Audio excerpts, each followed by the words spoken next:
right along, here's one a ton of people asked about. Have you ever wanted to write a movie of your own? And if so, what genre would you think it would be? Yeah, so this is one of those things that, of course, I've thought about it. You know, back 20 years ago when I was discovering Tarantino, Nolan, indie film, I had all these notes and stuff that I was writing down, but it was all terrible. It was all just like rehashing my favorite bits or just doing a terrible version of Tarantino and stuff like that. And my buddies, same guys I mentioned before, Vincent and Peter, we've at times discussed about making our own kind of indie film and what that would look like. And back about 10 years ago, we even brainstormed some stuff and I outlined some things, and it was like a time travel comedy of sorts. And I had a whole outline for the story and the nature of the aesthetic and vibe that it would be and how we could make it small, and it doesn't need to be big budget or fancy effects, self-contained, something we could do. But kids came into the picture and it just never happened. And, you know, trying to get bunch of people in their 30s to agree on something like that, who would write it, who would direct it. Well, they wanted me to write it, but they wanted, they would direct it, and who would do what. It's just tough to make things kind of happen on something like that. And so I've thought about it a lot of what would I do if, like, now I wanted to make something happen. Or people asked, one of the other questions was like, have you ever thought about getting a job in Hollywood, trying to direct something? And for me, if the opportunity came up where someone was like offered it to me, I would say yes. The problem is, what I don't want to do is sit down and write a script for six months that 3 people are going to read. I post this video. I have no idea how this video is going to do, but I know thousands of people are going to watch this. Even if it's a flop, 3,000 people will watch it. I write a script, 3 people might read it. It might go nowhere. And spending months and months on something that might go nowhere, that's always the thing that holds me back. I've thought about maybe getting together with my buddy Cody Leach, scheduling like a weekend or a week, just hang out at his place, and like, what if we like wrote a script in a weekend or something like that? That'd be fun. Just probably like a simple self-contained horror film, survival thriller, something like that. That'd be fun to do. Write that with him. And maybe someday something could come of some of this. But if I had the freedom, Hollywood's like, Sean, we want you to direct a movie or something like that. I wouldn't want to do like a $200 million Marvel movie or something like that.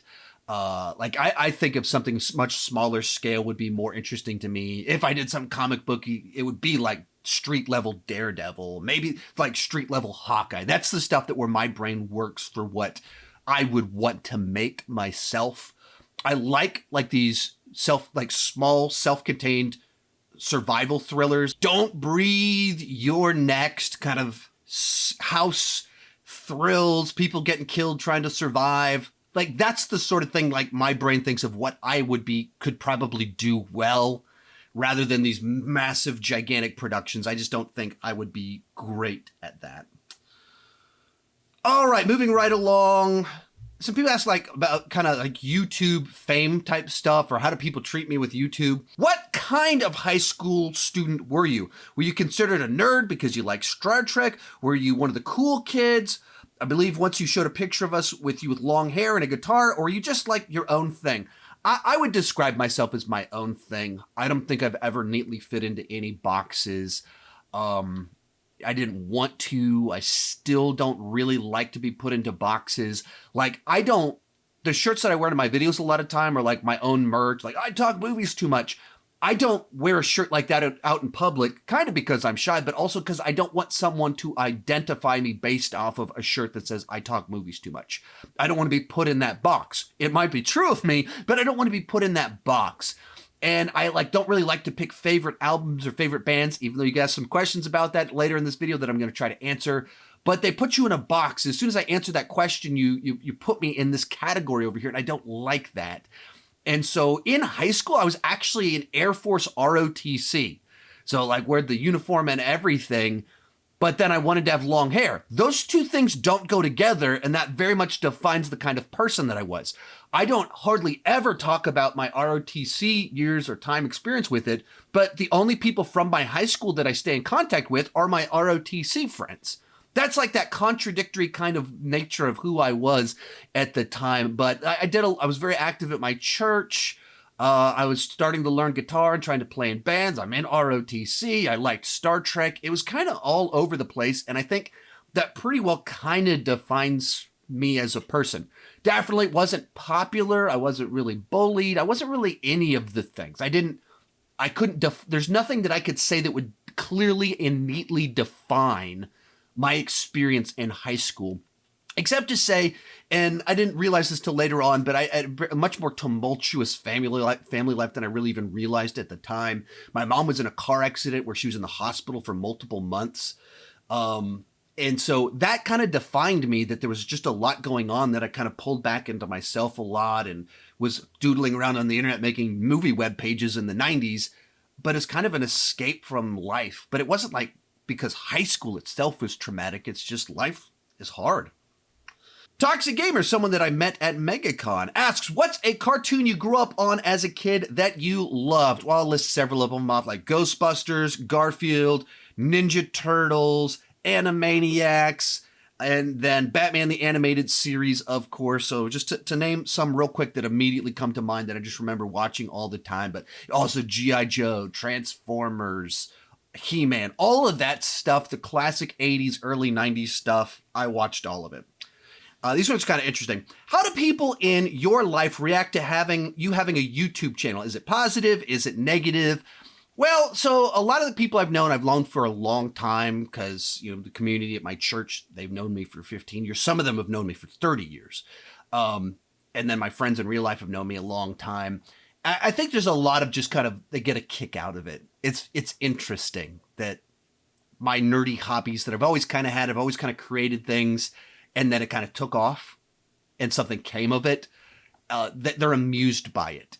And, there's incidences like at church where someone recognizes me that doesn't know me from the church or something like that. Like someone that goes there for a while brings their cousin and they recognize me and like, they think it's amusing, and, they're proud of me, but no one's been negative at all. And then there's kind of when I meet my neighbors, a new neighbor moves in and they realize what I do.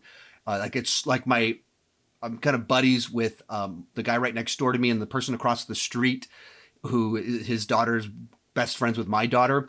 And around a year ago was when they started to realize that I do YouTube for a living. And it's an interesting job because it didn't exist when I was a kid. And now every kid wants to do what I do for a living. So there's just like something interesting about it that people find fascinating. How have you adjusted to the celebrity aspect of your channel growing over the years and stayed true to what you love through it all? I don't know specifically what you're referring to, but it's kind of funny that on the one hand, I've got, 250,000 subscribers, but they're all across the globe. So my day-to-day life, if I go to the grocery store, nobody knows who I am. My neighbors didn't discover that I was anything that had internet following until we'd lived next to each other for a couple of years or something like that. And so in the one regard, it's a really fun version of fame because it doesn't disrupt normal life. But if I go to like a comic convention, I get to experience the fun version of it where people are excited to see me, or I can schedule events. People show up and they're like, look, it's Sean. And they're like amazed to see me, whereas nobody else knows who I am. So, how do you stay true to what you love through it all? Like, because I'm still in the same house, in the same neighborhoods, driving the same car, just on the internet, people know who I am. But when, if I run into someone like, oh, you have a YouTube channel, wow, they've never heard of me. They have no idea who I am. So it keeps you in check that you know I have a cool amount of fame. It's interesting. It's a fun job. I enjoy it. But in the scheme of things, it's not all that impressive. I totally understand how many people would love to have as many subscribers as I have. And then you stop and think Mr. Beast has over 100 million subscribers. It just puts it all in perspective of like how much more famous so many other people are. I'm very lucky to be able to do what I do. But, the idea of like celebrity, in very niche locations, I'm a celebrity. And in most places, I'm just another person at the grocery store. I think that's a big part of it. And I was lucky enough to have success when I was old enough and had failed enough at enough things and had enough humility beaten into me that I just don't take myself too seriously. When you started your YouTube channel full-time, did you have doubts while you were doing it? Because I imagine it was a pretty big risk at the time. Actually, no. I never had any doubts going full-time. I was never concerned. Some of that is because I was delivering paint for a living. So if I utterly failed at YouTube, I could get this job back delivering paint again. I just could. Or I could supplement YouTube with delivering pizzas or something like that. There's something I could do to make it work. But the other side to it is that, once again, I was old enough and mature enough to not impulsively make the decision. It didn't happen because I was like, I had one video take off, I'm going to quit my job. I had a video take off and I went full-time a year later. Like, I started making more money on YouTube than I was at my day job a year before I went full-time, because I wasn't going to get myself in trouble. More importantly, I wasn't going to put my wife in that situation. So whenever I realized this is going to work, it was a year. I went to my wife and I went, I'm pretty sure I'm going to go full-time. What is everything you need me to do so you don't worry about this? What's everything I need to do so your life isn't interrupted for me to chase my dreams? I'm not going to put you in a tough spot or freak you out or make you nervous so that I can watch movies for a living. What's everything? Big long list. And I spent a year doing all of these things. And so when we went full time, there was a gigantic cushion for if everything failed, I would have months to be able to get another job, assuming I made no money from YouTube. So I was never really worried. There's a similar question right below it. Have you had a moment in the last few years since quitting your day job where you weren't sure if this would work full time? Really only very briefly, and it was March 2020 when every movie was canceled. There was literally there was like a day window of time where all of us kind of went, oh crap, this COVID thing is really happening. I review new movies and rank franchises with new releases. That's how I make my living, and we're not going to have any new movies for a long time. I had timed going full-time based off 2019 being just a stacked year of gigantic franchise films. And as soon as we got past that, it was like, all right, this thing is working.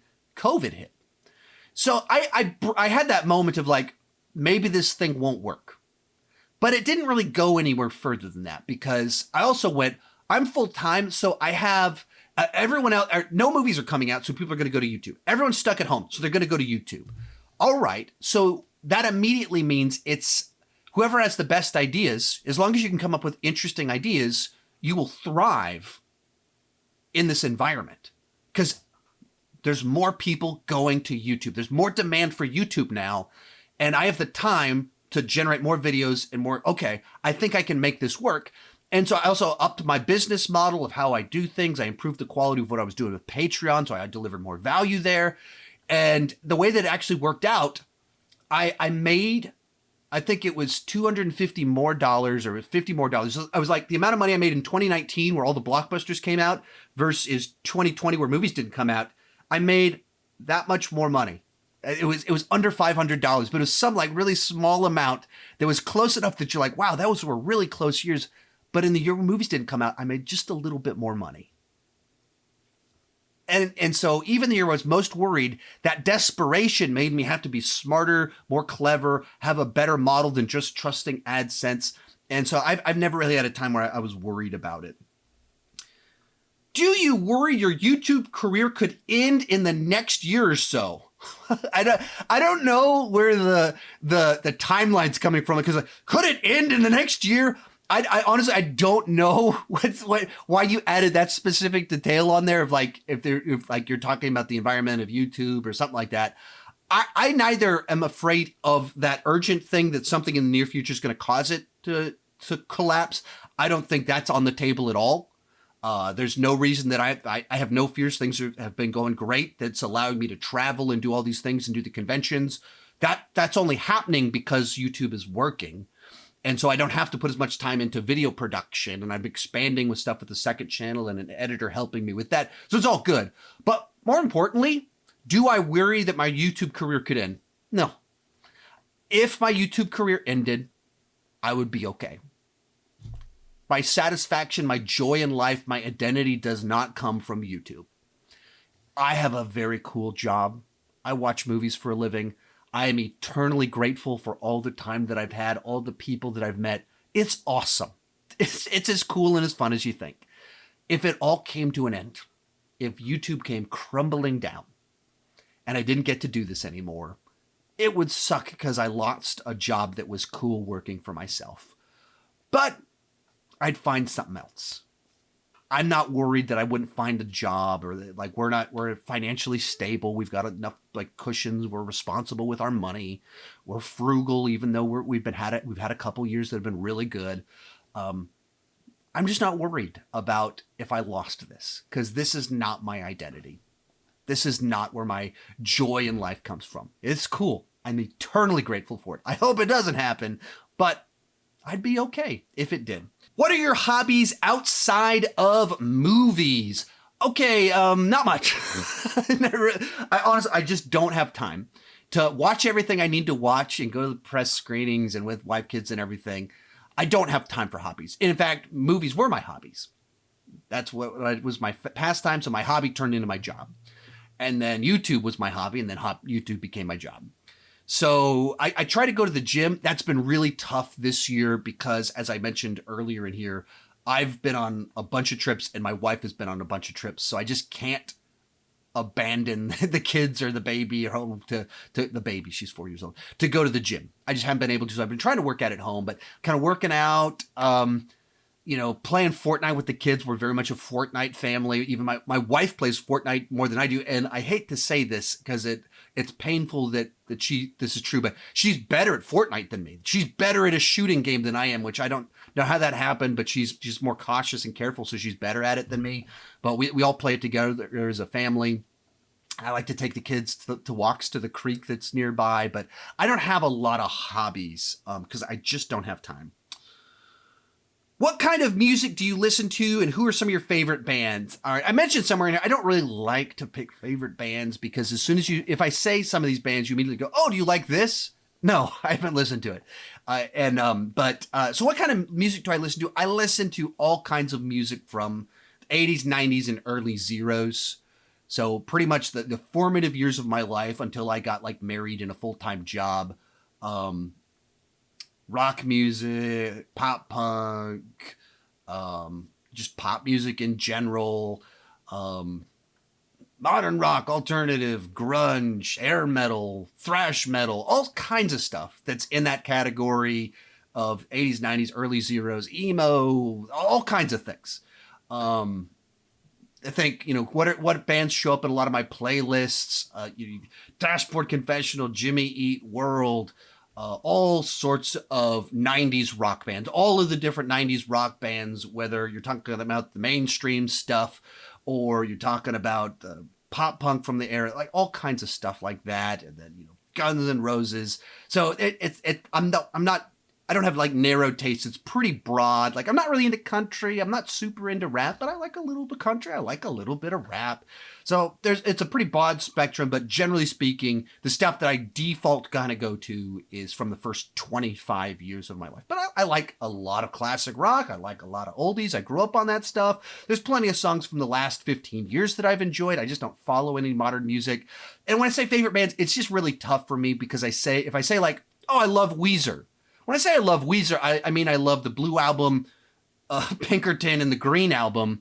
I haven't listened to like any of their albums from the last 10 years. The teal one with the covers, I listened to that. I haven't listened to any of their new songs from the last 10 or 15 years. Smashing Pumpkins, I love their stuff in the 90s. I haven't listened to anything they've done in 15 years. So it's tough for me to pick favorite bands, but I love a lot of that stuff from way back in the day. Say Anything, Hello, Goodbye. Tom Petty and the Heartbreakers, love Tom Petty and the Heartbreakers. So, but it's tough for me to pick favorites or favorite albums because I just don't like to be defined by things like that. Here's a good question. Here's a real good question. What is one song, Sean, that puts a special place in your heart, even brings you back to a special memory you had in your life that brings you back to that one memory every single time? This is a sad one. It's actually not a happy memory. It is a potent one. And when I read the question, there was a song that I immediately went, there's a song that is tied to a moment, tied to a person that is profound, and it goes back to even what I just answered. But so my dad and I had a complicated relationship. He died when I was 20 years old. He drank himself to death. Wasn't a great father. He had great elements. He had fun at times, but he was an alcoholic, and that kind of defined my childhood in so many different ways. And so, we had a pretty tumultuous relationship, weren't particularly close, but we had certain fun memories. And a couple of those, we went to some concerts together, and only a few. We saw Julian Lennon, John Lennon's son, back in the late 90s when he put an album out. And John Lennon was my dad's favorite musician. And we went to go see Tom Petty. And so Tom Petty, mentioned one of my favorite artists and classic band that he kind of liked. So there's just enough overlap that we could have fun with that. And when he was dying, put on, I guess, Tom Petty's greatest hits in the was playing on the radio when it was kind of those final moments where it was clear he was passing. And so Free Falling by Tom Petty was playing when he died. That creates a pretty strong memory to a great, fantastic song, one of my favorite songs. And then it ties back into, one of course, the most defining moments of my life. So it's not a happy memory, unfortunately, but it is powerful, and it didn't in any way sour me on the song or anything like that. It didn't create a negative memory there, even though it's tied to one of the worst moments of my life. But it did create a deep emotional connection. What do you tend to eat during the movies? I'm a popcorn guy, and if I need something a little bit more hearty, I get a hot dog with ketchup and relish. Some, like, my wife will get a pretzel at some places, or she'll get nachos. If we go to Alamo Draft House, where they have like a full service restaurant that they deliver to you, normally get a pizza at places like that. But popcorn is my thing. Alrighty, when I started this video, I thought it was going to be 10-15 minutes long. I forgot that I can't give short answers to anything. So as of this recording, we're at 53 minutes. Pretty sure I'm going to split this one into a couple different parts, and I'll put the second half over on my second channel. You can check it out right over there and learn even more about me. Thank you so much for watching, and keep talking movies and TV too much.